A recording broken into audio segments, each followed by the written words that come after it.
Eh bien, bienvenue sur Sentier de la Meuse. Bonjour à toutes et à tous. Aujourd'hui, nous nous trouvons au cœur de l'Argonne, dans l'immense forêt argonnaise. Alors, c'est un petit village. On ne vous le dit pas tout de suite quel est ce village, mais on vous fait déjà découvrir une de ses églises. Cette église, c'est l'église de la Nativité de la Bienheureuse Vierge Marie. L'église actuelle a été bâtie entre 1827 et 1828. C'est assez rapide, il faut le noter. Son architecture est d'inspiration très classique, assez dépouillée, sans trop d'ornementation, ni de sculpture. De même que son intérieur, ça n'a pas toujours été le cas. Cela est dû à des travaux réalisés en 1959 par l'abbé, qui a voulu dépouiller et apurer ce style, fini le style Saint-Sulpicien, toutes ces sculptures et ornementations. On est plus dans le modeste. La nef centrale est couverte d'une fausse voûte en plâtre, qui repose sur un entablement supporté par des colonnes en pierre calcaire. Tout ceci par des soucis d'économie.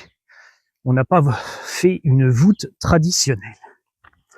Et ceci expliquera cela. Le gros œuvre est édifié en gaise, une roche locale, mais assez fragile. Cela a permis d'économiser moult deniers. Mais sa fragilité va causer bien des soucis dans le temps. Il faudra continuellement de nombreux travaux d'entretien et de réparation. D'ailleurs, on voit le soubassement en pierre de calcaire. On voit d'autres parties reprises. Que peut-on dire aussi de cette église? Eh bien que les vitraux et le chemin de croix, les cartons de ces vitraux ont été dessinés par Jean-Baptiste Thierry, un artiste originaire de Sainte-Menehould. Ils ont ensuite été réalisés par le très réputé atelier Simon de Reims. Pareil, nous pouvons remarquer que les vitraux sont assez différents de ceux qu'on trouve dans les églises et beaucoup plus dépouillés.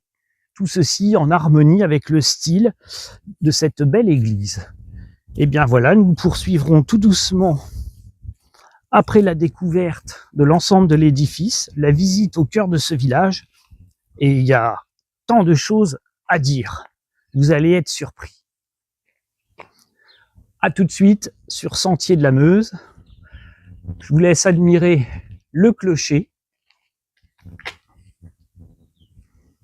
la trappe par où l'on tirait les cordes pour faire sonner les cloches. Alors malheureusement pour le moment, on ne peut pas visiter l'église intérieure, il est fermé.